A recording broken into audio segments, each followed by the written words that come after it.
Bugün Azərbaycan Respublikası Prezidentinin köməkçisi Heydər Əliyev Mərkəzinin direktoru Anar Ələkbərovun doğum günüdür. Eyni zamanda Heydər Əliyev Fondunun icraçı direktoru olan Ələkbərov 13 aprel 1977-ci ildə Samux rayonunda anadan olub. O 1998-ci ildə Bakıda Qərb Universitetinin Beynəlxalq Menecment ixtisası üzrə bakalavr pilləsini bitirib. 2001-ci ildə Bakıda Qərb Universitetinin Beynəlxalq İqtisadi Münasibətlər ixtisası üzrə magistr dərəcəsinə yiyələnib. Ələkbərov 2004-cü ildən Heydər Əliyev Fondunun icraçı direktorudur. Prezidentin 10 iyul 2012-ci il tarixli sərəncamı ilə Heydər Əliyev Mərkəzinin direktoru təyin edilib.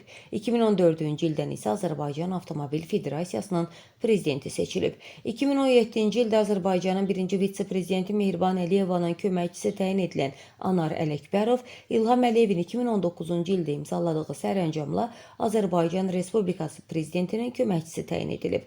2019-cu ildə Azərbaycan Respublikası prezidentinin sərəncamı ilə şöhrət ordeni ilə təltif olunub.